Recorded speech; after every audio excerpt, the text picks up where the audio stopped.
So good evening to all of you guys, and thank you very much for joining us. We look forward to having a very productive session where we will be talking about income taxes. For the vast majority of you, this is probably your first time, because at second level we don't really talk about income taxes. But so here we are, and it's going to be our first time dealing with income taxes for those doing the semester module as well as those doing the year module. So we would like to welcome all of you. Right, what's happening here? Right, can you please kindly confirm that you can hear what I'm saying by raising your hand? Taki, thank you so much, Tsakani. Right, and everybody else, thank you very much. Right, so we're gonna get started. We're gonna get started now. To give you an introduction, my name is Thomas. I am a former war liberation struggle veteran, and here I am also teaching you guys. After liberating you, then I'm taking you through your studies. So quite a service to my nation, and I hope you guys are going to find this very insightful. Right, so I'm a private tutor, and I'm going to give this session to you for free.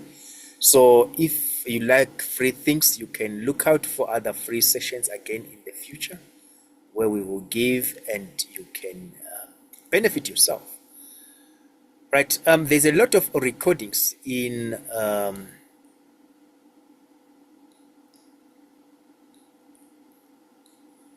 so there's a lot of recordings about income taxes that you can find on YouTube. So if you kind of get stuck, you can try to search on YouTube. But if you need further help, then we do provide tutorials. So if you would be interested, then you are welcome to inquire from us, because we know that most students may not have like cash upfront. So we allow students to pay, most tutors do that actually. So we allow you to pay 100 Rand admission fee. So once you pay that 100 Rand admission fee, you can join classes and figure out how to pay the rest. You can discuss with me and we can agree on that. But if you are sorted on the issue of the tutors, don't even worry. If you have questions, you can always ask us on our Telegram groups. We can freely help you. Right, so what we're going to do here is that I'm going to introduce the concepts to you, but I'm not going to go into deep depths, right? Because to do that is very difficult. In one session, it's very difficult. So I've taken a previous exam paper, a previous assignment actually. And so that is what we're going to use in our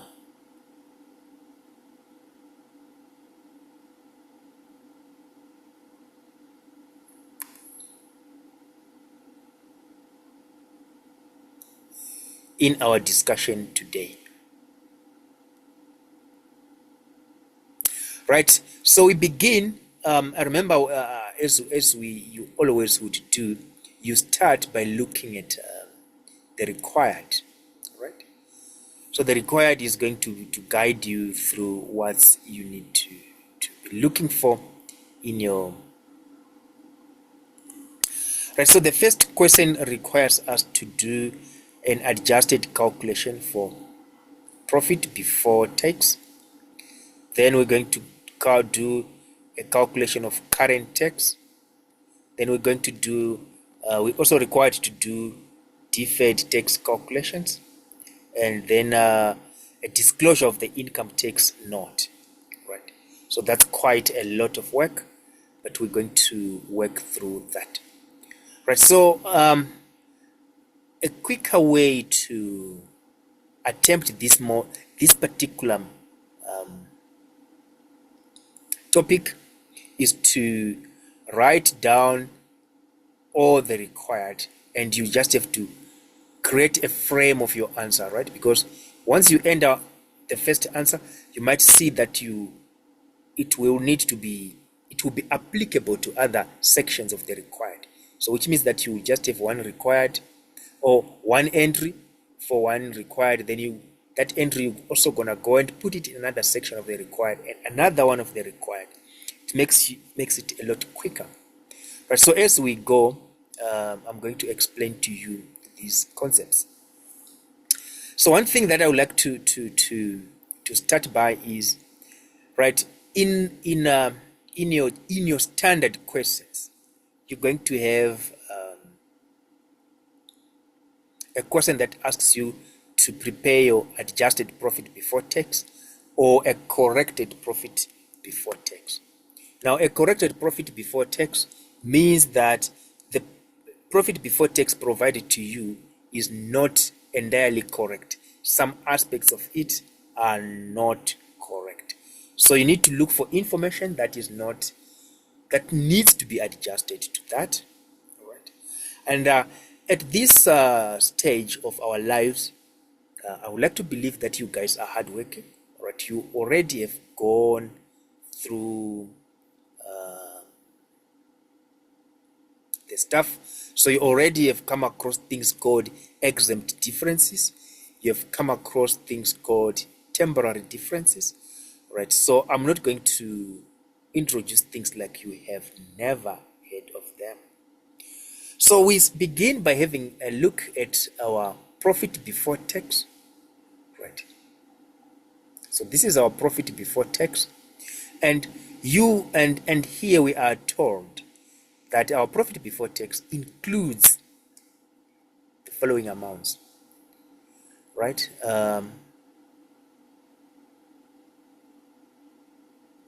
So it includes these amounts.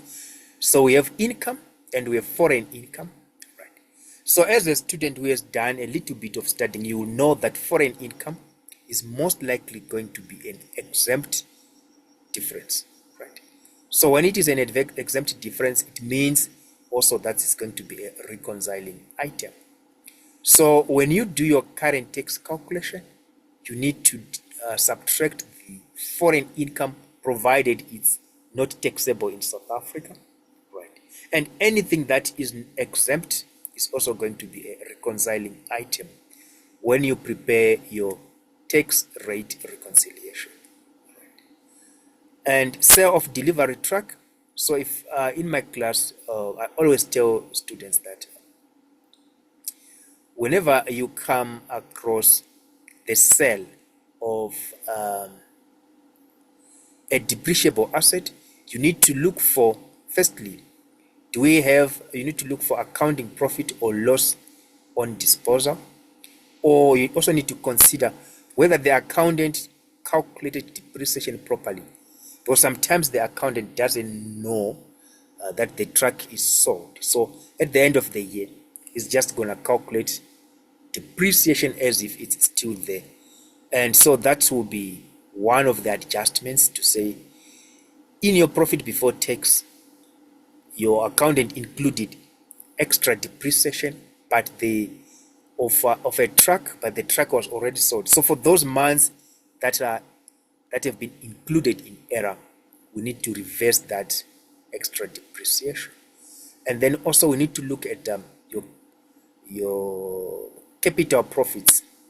The portion of the selling price above the original cost, because you know that 20% of that is going to be exempt. In other words, exempt means we exclude it from the calculation of current tax, right? Then insurance premium is a culprit, right? You know, if you're a detective and there's a crime, you know your chief suspect. So insurance is a chief suspect for prepayment, right? So probably there's going to be a prepayment which we want to use, use to adjust. We probably could need to adjust our profit before tax, because maybe the prepayment was included there and we should exclude it. And also the prepayment is going to be part of the temporary differences. Remember, I said to you, I'm going to talk to you as to people who have managed to go through some concepts. All right. So, for example, it's not your first time to come across the term temporary difference, but if it is your first time, then it will be also a second time. Depreciation is of interest because sometimes depreciation is going to include depreciation of assets which are not, for which there is no wear and tear allowance. So if there's depreciation for assets for which we cannot claim wear and tear, it means that depreciation is an exempt expense. It's not deductible. So when calculating current tax, we need to recognize it as an exempt difference, not deductible. Traffic fines are obviously not deductible. They are going to be exempt differences, and they're going to be also a reconciling item. So that's the knowledge you must have. I have the knowledge already, right? Because I have been working with this for like all my life. So when I look at a question, I can tell you that this is what is going to come. So if I would write an exam, for example, 3 hours, I could obviously finish it in 1.5 hours because I know already what's to anticipate. Credit losses is going to be your 25% allowance from SARS. Remember that. So we're going to be talking about it just now. Right, so we have all this information. So what I'm going to do is that I'm going to go through each information, right, and whatever its effect, right, I'm going to go to the required and demonstrate how you need to apply that to the required. So I'm not going to go through each question one by one. If something that we're dealing with is going to affect various sections of the required, then I'm going to demonstrate through all of them, right? I don't have to wait for each section. Right, we start with 1.1. Remember that when you eventually get to have knowledge of the module, you can quickly start by preparing the format or the structure of your answer, the skeleton, where they say calculate profit before tax, right? The adjusted profit before tax. You would just come and say, all right, I'm gonna here. So my profit before tax, which is given, is that amount. Right, that's your frame. Then adjustments, you don't even know what they are, but you pick them as you go. Then you come to question B, and question B wants you to do the deferred tax calculation. Then you come here and say, okay, here's my item, here's my carrying amount, here's my tax base, here's my temporary difference, here's my liability, deferred tax liability or asset. Right, you don't even know what items you're gonna put here. Then you know that your question says calculate current tax. So you have your current tax calculation, and your starting point is the adjusted profit, right? Then exempt differences. Then you're gonna whatever exempt difference you're gonna get, there you are. Then you also know that you're gonna do a tax rate reconciliation. So you start with your accounting profit, then adjusted for the effects of whatever. So when you do put in something here, you can put it there and there and there, because you already have a format, a framework, and so whatever adjustment you put in one, you know that it also applies to the required D, also applies to the required E. So you can just do all the adjustments at once. And if you can do that, you can finish this in just over an hour, and it's a 3-hour examination. You can finish it very quickly. So I'm going to demonstrate that to you as we go. So we start with foreign income. This is received from Germany, and it's not taxable in South Africa, right? So we already paid taxes of 36,000, right? So if you are an experienced student, you will need to know that, right? This foreign income has been received in South Africa, and you need to include the income as gross, not excluding tax. So if your income is 90,000, right, excluding tax that was already paid of 10,000, you need to include the income as 100,000. It has to be gross because it's before tax. You know that if you look here, we are looking at profit before tax. So all amounts should be before tax. So if you have an amount that you might have received from another country, net of tax, you need to add the tax. Then when you add the tax, then it becomes gross, then it becomes before tax, right? You need to pay attention to that. All right, then what else are we looking at here? Then we are being told that this is not taxable in South Africa. So what that means is when calculating current tax, remember current tax is what we have to pay to SARS. All right. So if we are going to determine how much we have to pay to SARS or how much we have to pay in South Africa, we have to exclude this amount because it's income, yes, but according to a double tax agreement, it should not be included for the purposes of calculating how much tax we pay in South Africa. So if we have an income as a starting point, which is our profit before tax, this should be excluded. So it's an exempt difference.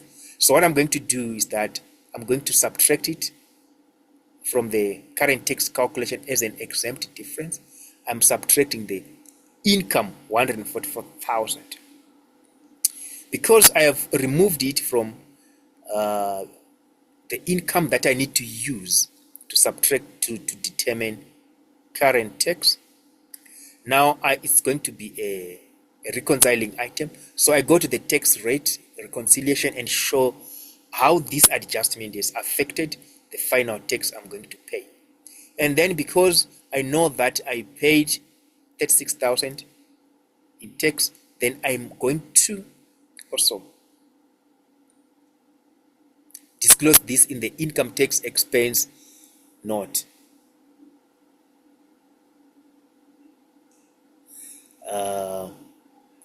In the income tax expense note, because foreign taxes should be disclosed there.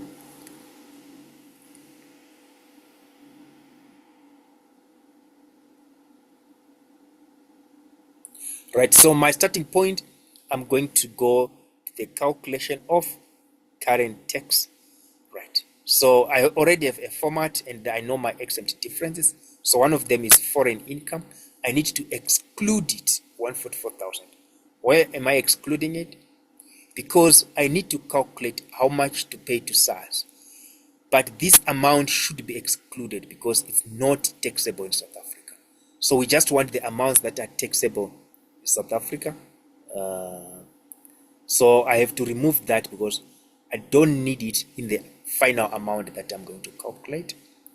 Right. And once I exclude it because it's non-taxable, I know then that all exempt differences are going to be reconciling items. So I'm going to come to my tax rate reconciliation.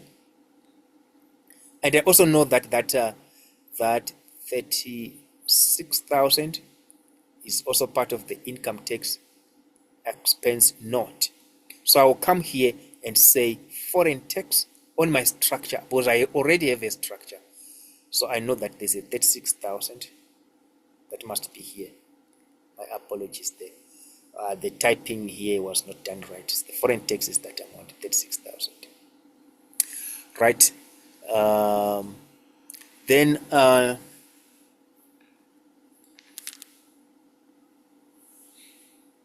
Then I also know that it's going to be a reconciling item because I didn't pay tax at the actual rate. So my rate is 28%.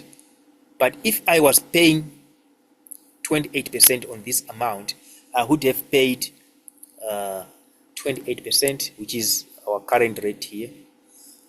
We are given in this particular question 28% multiplied by 144,123. So if this amount was taxable here in South Africa, right, I would have paid 28% of this.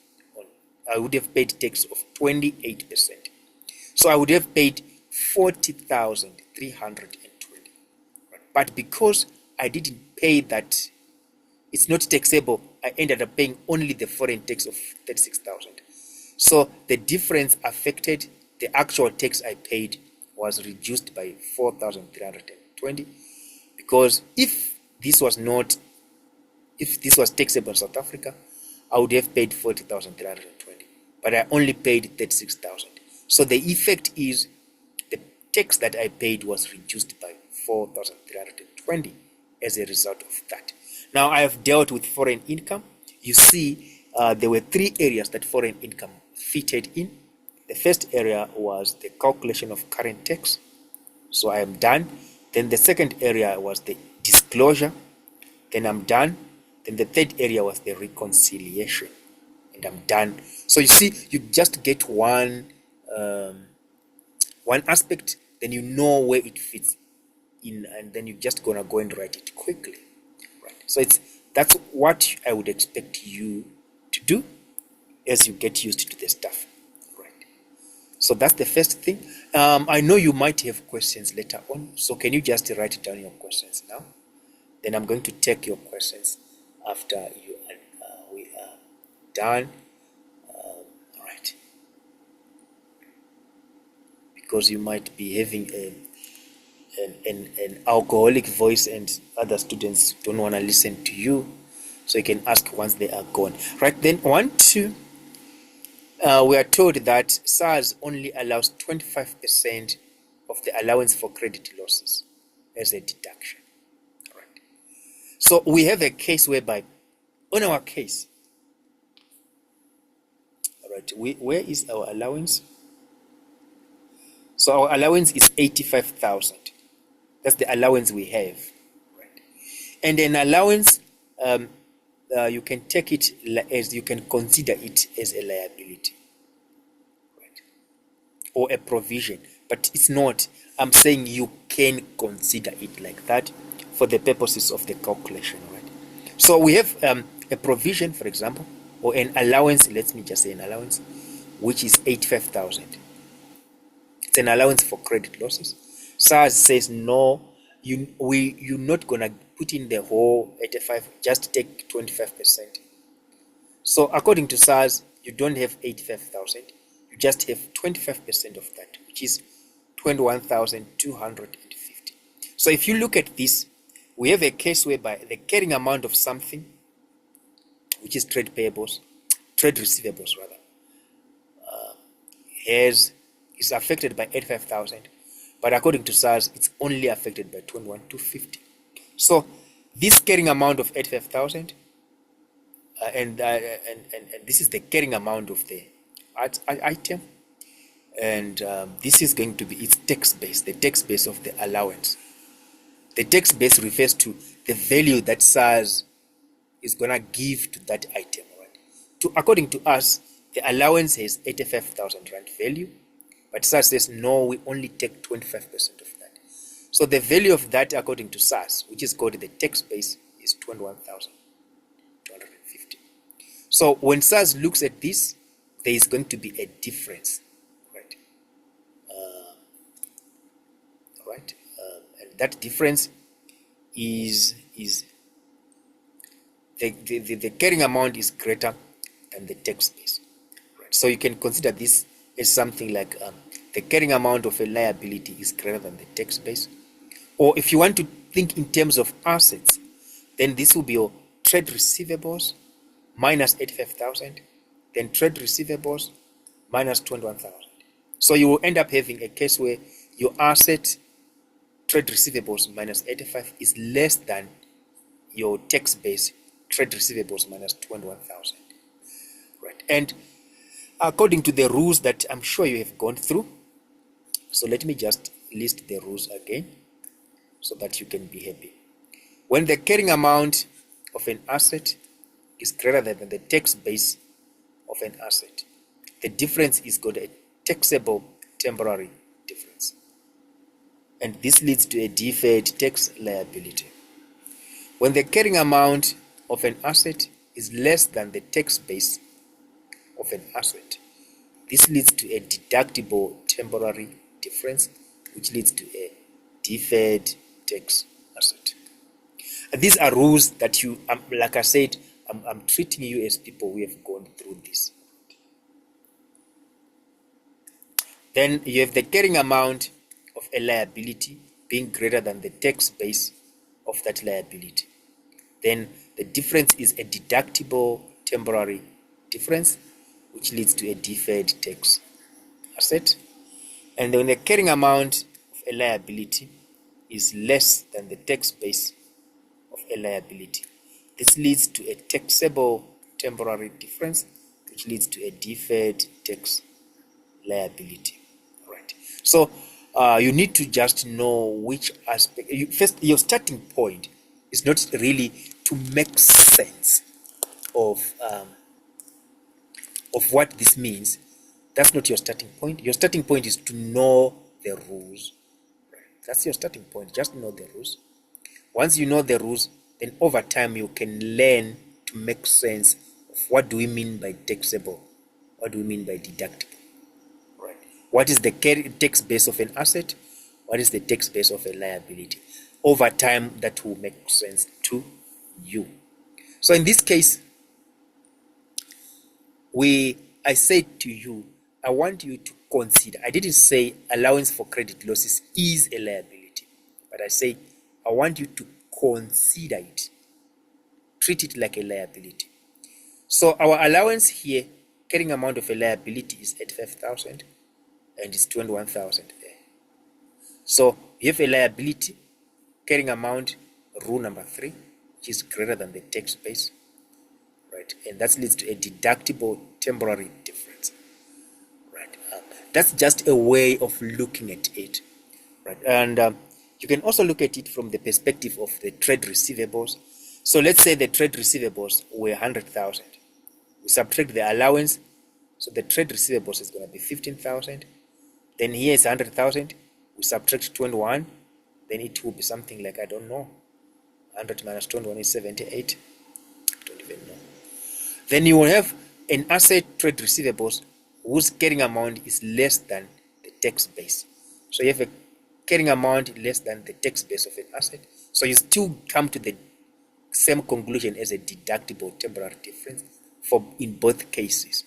So if you can just assume or look at allowance for credit losses as a liability.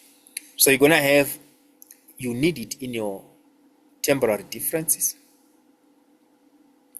So you have your allowance for credit losses here, 85,000 carrying amount. Tax base, SARS says the value is 21,000.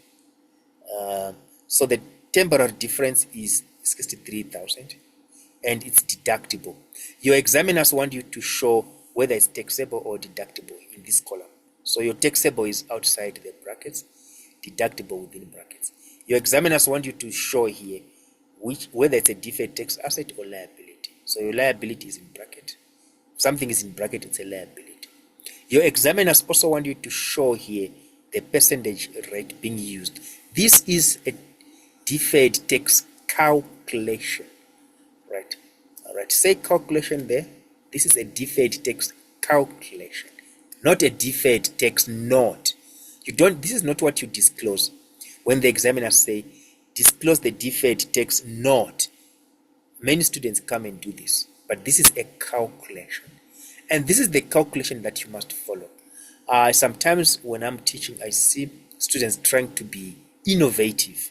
Don't be innovative, because the people marking your work are not the lecturers. Do you know that? The lecturers don't mark your work. It's the markers. And if you confuse a marker, most markers know the stuff, but they're not full-time at it. So they could be auditors at the Auditor General. They're busy auditing, they're being threatened with gunpowder, and they come to your work, they expect you to lay out your work like this, and you haven't. Of course, you are correct, but you haven't. And they're not interested in following what you're doing, so you lose some marks. So please don't try to be innovative and creative. Follow this calculation as it is. Because I have a class, and some in my class, some students try to be creative. They do a separate calculation for insurance premiums. Then after that, they have another one below that. You have to use the table format, right, at all times. Right, so your examiners want you to put the percentage here, all right. And then there we are, it's going to be deferred tax asset. So we're done with that. So we come again to additional information. Right. On 1 November, they paid, so we haven't what? We need for the year ended what? 31 December 2018. So I had not paid attention to that, but that is very important. So it's 31 December 2018. Right.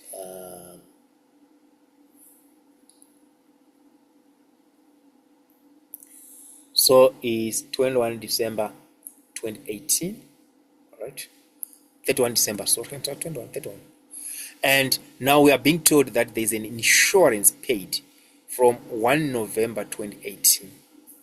The insurance amount is an annual insurance premium for 60,000. Right. From 1 November to 1 November the following year. So for the current year, we only have 2 months relevant. Then the rest is going to be a prepayment. The 10 months is going to be a prepayment. So if you look here, what the accountant did, this is an inexperienced accountant. So the inexperienced accountant included the full amount as a profit as an expense for the current year. So this is an error. We need to adjust this error.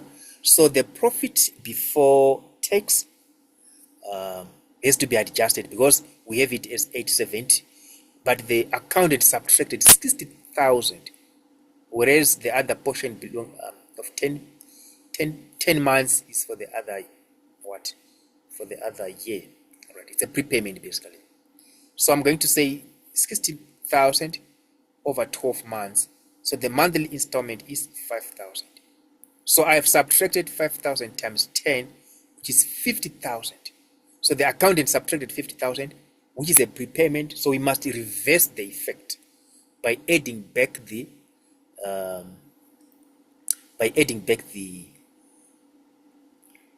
that prepayment, because it was subtracted and it reduced profit. So we must add back because it's not supposed to be subtracted during this current year.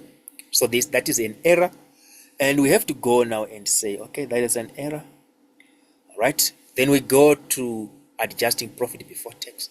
Then secondly, this is also going to create a temporary difference, something you must know, because we have an asset whose carrying amount is 50,000. But for SARS allows us to deduct the full amount of 60,000, including the prepayment now.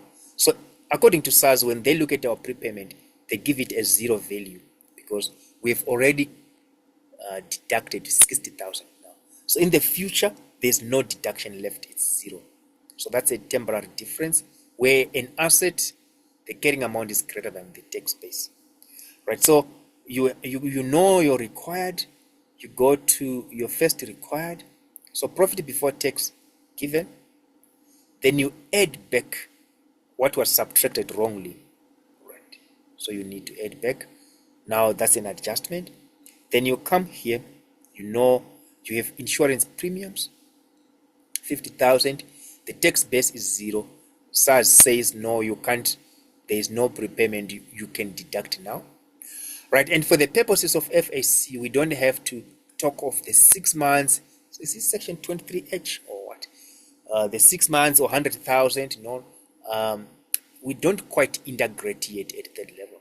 But at honors or CTA, then you can expect some significant integration, right? And then the carrying amount of an asset is greater than its tax base, and this gives us a taxable temporary difference because it's outside the bracket here. It's taxable. then taxable leads to deferred tax liability. 28% of 50,000 is 14,000 deferred tax liability. I'm not going to go into detail to explain what is deferred tax liability. I'm not going to do that because I know that can be easily very confusing. But for those who are interested in joining class over time, when you have been baptized several times into the gospel of deferred tax, then we can now baptize you into the explanations. Right? So we have dealt with that adjustment. So this is what you would be expected to do when dealing with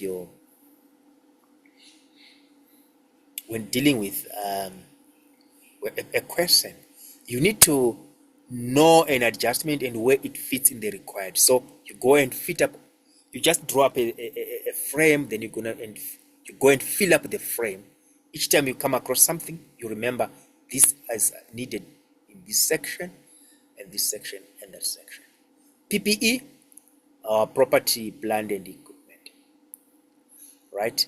So we have an admin building, delivery trucks. This is last year. This is this year. Carrying amount 1080. This is admin building. Delivery. This is admin building. Carrying amount. Tax base 2018 not applicable. Because tax base is not applicable, it means there is no tax allowances. So where there is no tax allowances on a depreciable asset like building, it means that depreciation is going to be exempt. Did you understand that? I'm summarizing things and making them general. I'm not going to be very technical. So I repeat that and say, if there is a depreciable asset, and that depreciable asset, you cannot claim tax allowances. So it won't have a tax base. You cannot claim tax allowances.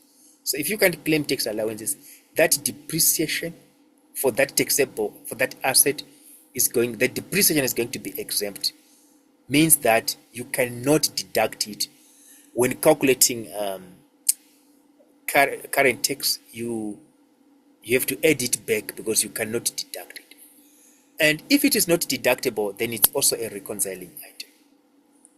So the depreciation here is the difference between last year carrying amount and this year's carrying amount, provided that there's nothing that was bought or sold during the year. Right? So let's look at, is there anything bought or sold during the year?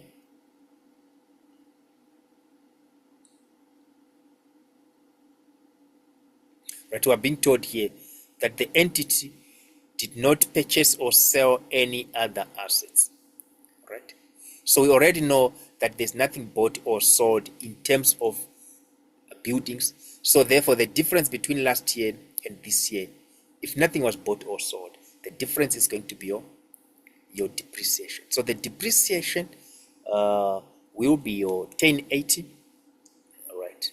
So let me just take my calculator, and that's 1140 less 1080, 60,000 depreciation.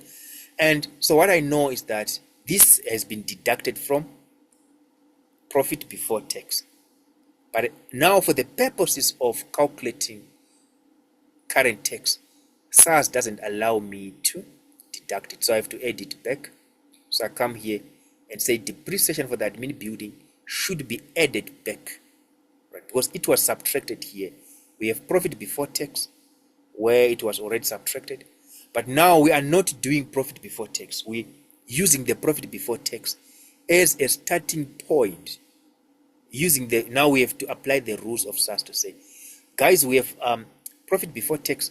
Which amounts should we include or exclude? Then SARS is going to give us the rules like exclude foreign income, add back depreciation, until you get it an amount called taxable profit. So we're going to follow the rules of SARS here. The rules of SARS says add back the depreciation that you subtracted because there is no tax allowance on that asset, on that depreciable asset.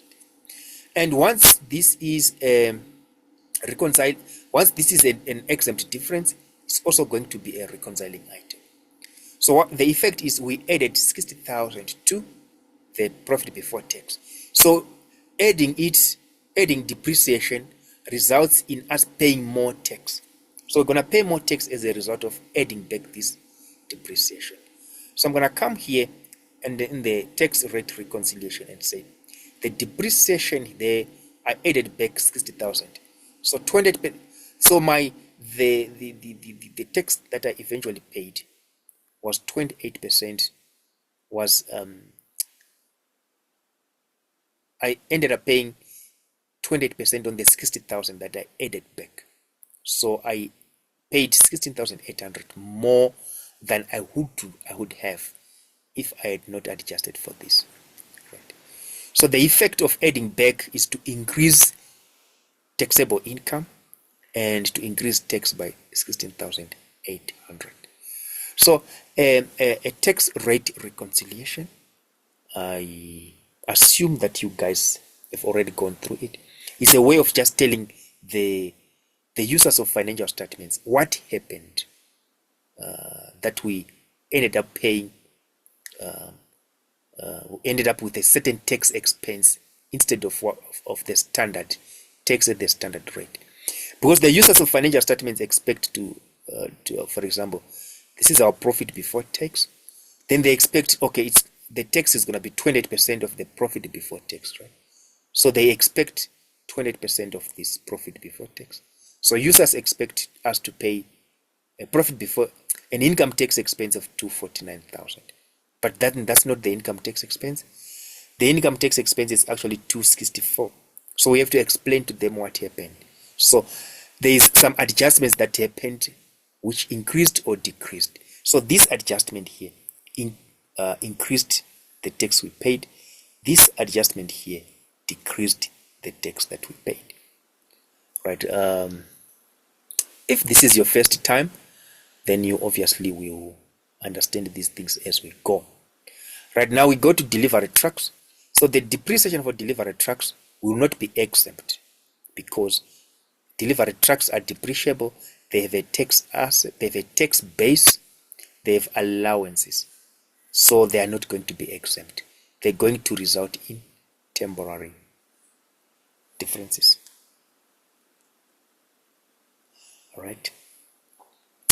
So at the end of the year, let's just have a quick look. So they sold delivery trucks for 77,500 at the end of the year. So the accountant just recorded this 77,000 as the profit, because they record sale of delivery truck and they recorded the selling price. But you don't record the selling price, right? You record in the profit or loss, you record the profit or loss on disposal, not the selling price. Right. So we have to subtract. So we have to go to our profit before tax and say we included this as income. This must be reversed. So we first of all reverse 77,500, right, which was included as income. Then we now determine the accounting profit, which is the selling price minus the carrying amount on the date of disposal. Right. So on the date of sale, the accumulated depreciation of the truck was 30,000. So we need the carrying amount of the truck. The original cost of the truck was 75,000. So 75,000 is the original cost.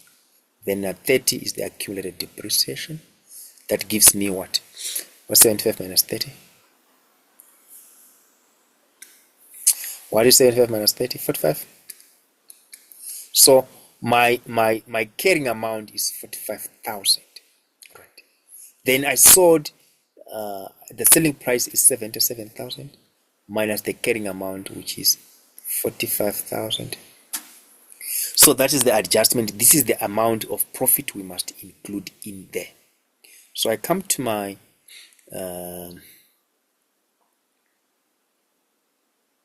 to my profit adjustment, and so I say profit on sale of truck, right? So we have this is the carrying amount, right? This is the selling price, right? Right, then we subtract. This is an adjustment that is just long, but I would expect you to first of all deduct 77,500, right? Then and after that, now you have to add the correct profit, but this is just combining everything, so it may not be clear. So first thing, reverse the wrong entry, then put in the correct entry, right? Then for temporary differences, we have the carrying amount in at the end of the year is 750. Then the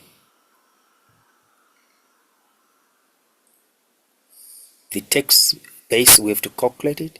It's 4 years, which is actually 25%. So we need to be able to calculate to determine the tax base. So what's the tax base here?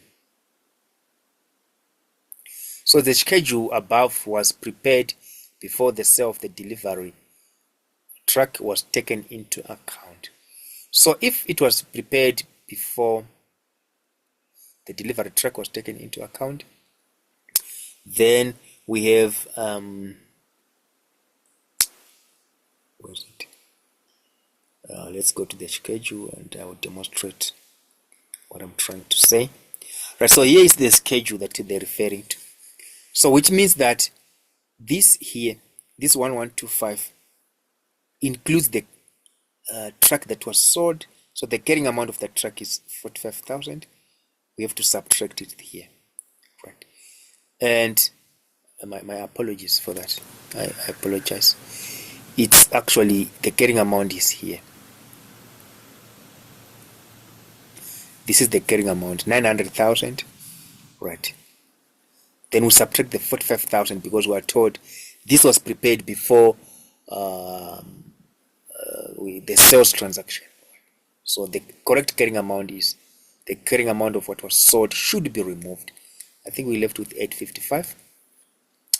Then the tax base is here 750,000, including the tax base of what was removed. So we must remove that tax base as well of that. How do we calculate the tax base of that particular vehicle that was removed? So it was bought for 75,000 on 1 January 2017, right? So if you want to calculate the tax base, you're gonna say cost of that asset is 75,000, which is given. Then the allowance is over 4 years, right? So I say first year 75,000 over 4, right? I get an allowance. What is 75 over 4? Right, 75,000. Just taking my calculator here.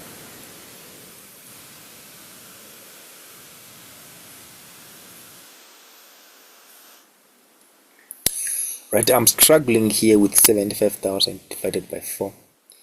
Right, 75,000 divided by 4. Remember, the 4 is the number of years for tax allowances. So it's 18,750.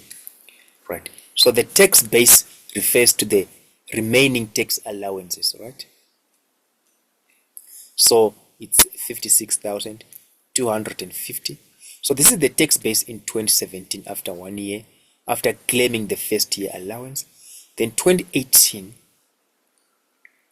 the tax allowance is the same, right? So it's gonna be 18,750, right?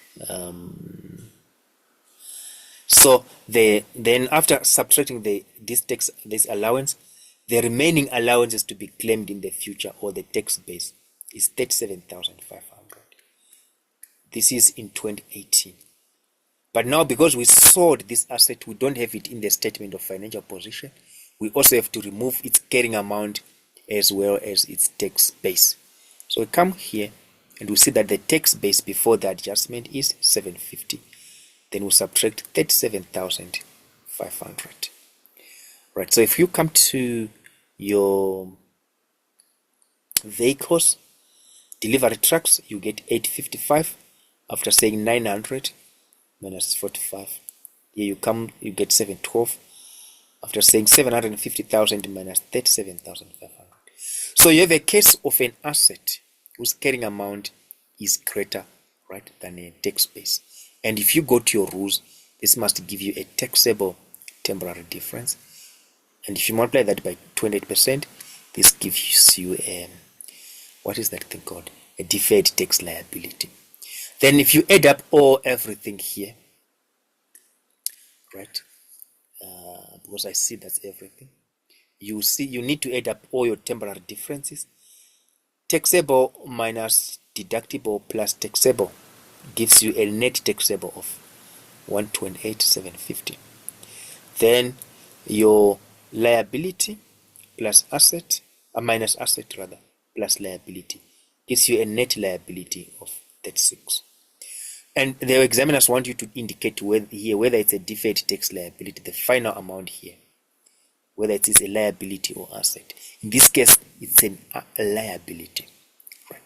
So this is the liability for, this is the balance for 2018. Right. And this is the balance for temporary differences for 2018. But remember that in 2017, we could have prepared a similar table, and we had temporary differences balance for 2017 and deferred tax liability or asset balance for 2017. Then we can compare the movement in the balances from last year to this year. Then we can deal with that. Right? I hope you guys are working hard to make sense of everything. Then the company should recognize this statement here. Says that the company should recognize all deferred tax assets. Right. This is what the statement means here. So what I'm going to do, I'm going to cancel it out. They're just saying, if there's a deferred tax asset, please don't limit it. Recognize the full amount. That's what they're trying to say here. Right.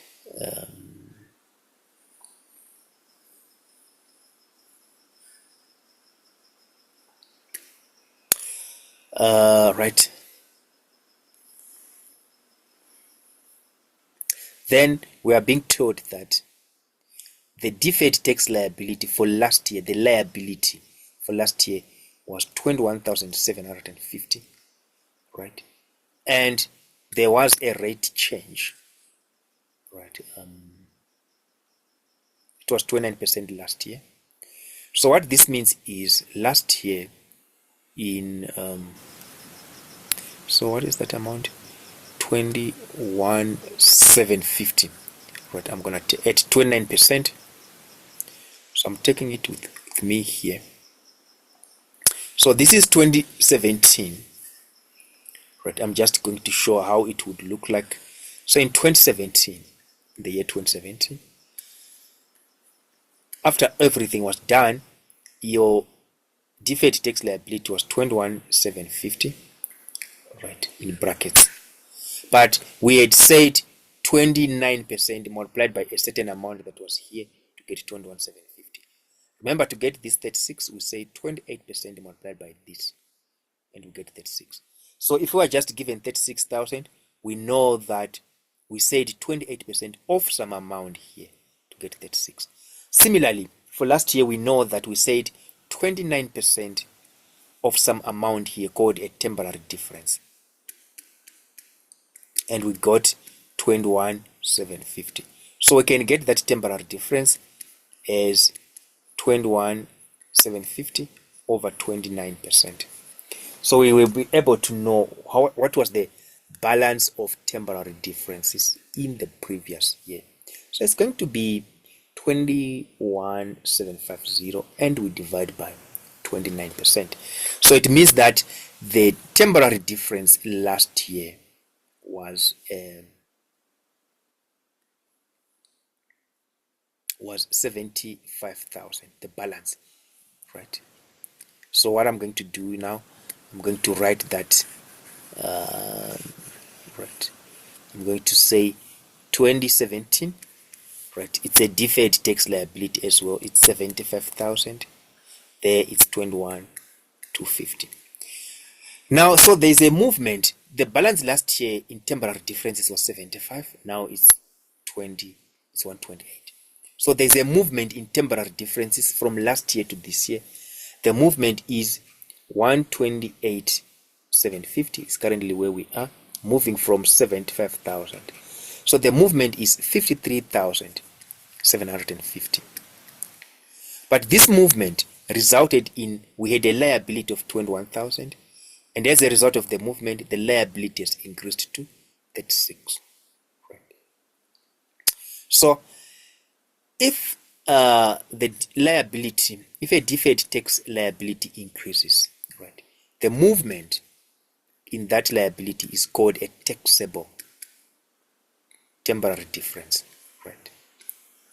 The movement is taxable, right? So if a movement results, a movement in a temporary difference from one year to the next results in an increase in deferred tax liability, then that movement is taxable. So that's what I'm saying. And if it results in a decrease in the deferred tax liability, then that movement is deductible. This is where students get very confused. If it was an asset and it has increased, that movement that leads to an increase is deductible. If it was a deferred tax asset last year and now it has decreased, that movement is taxable. Right? So I want you just, for a start, I want you to know, not to really understand. Because what are you going to understand here? Just know. So if a difference is taxable, right, in the calculation of current tax, you subtract it. If a difference is deductible, in the calculation of current tax, you add it to the calculation. So if you go to the calculation of current tax here, just before we do that, let me just also talk about things that I didn't. Traffic fines are also non-deductible, right? So they were deducted here as an expense, but for calculating tax, we have to add them back because we're not allowed. The same and the capital profit. Remember that we realized a profit of 77,500 minus 45,000. That was the profit we realized. But the portion of the profit above the original cost is called capital profit. So the capital profit, we sold it for 77,500 and the original cost was 75. So the capital profit is 2,500. And according to the information there, 20% should be excluded in the calculation of current tax. So we exclude that 20%. So the total of temporary differences is 71,900, and we deduct that, right? We get profit after exempt differences. Now we come to movement in temporary differences. Remember we said it's 53,750, and we are subtracting it. Why are we subtracting it? Because this movement from last year to this year resulted in an increase in deferred tax liability. So the difference, the movement in temporary differences that leads to an increase in a deferred tax liability should be subtracted in the calculation of current tax. So we subtract there, then we get our taxable income as 766. Then we calculate our current tax expense, what we should pay to SARS, being 28% of this amount. This is our current tax. Right, and now we're going to have a disclosure. But before we go to a disclosure, we just want to talk about a rate change. So there's a rate change here. The rate changed from 29% to 28%. Not so.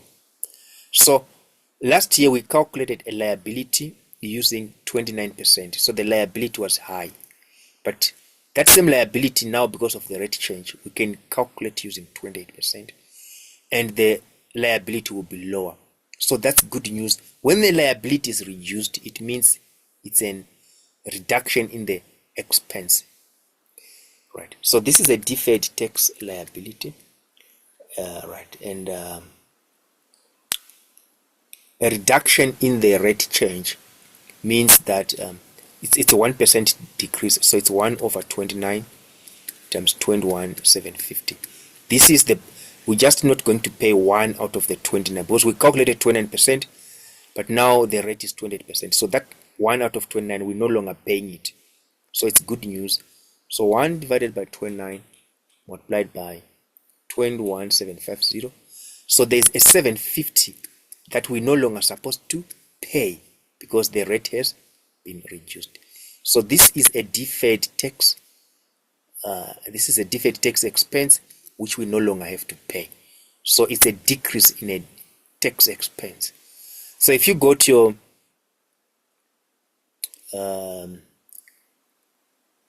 tax rate reconciliation, you will see that there's going to be a rate change of 750.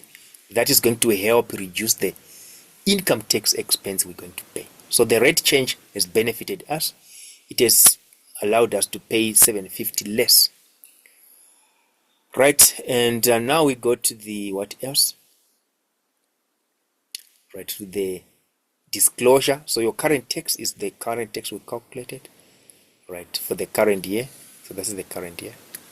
Then deferred tax. So I want you to pay attention that there's a mix-up here. The amounts are one line above. So the current year is 240,578.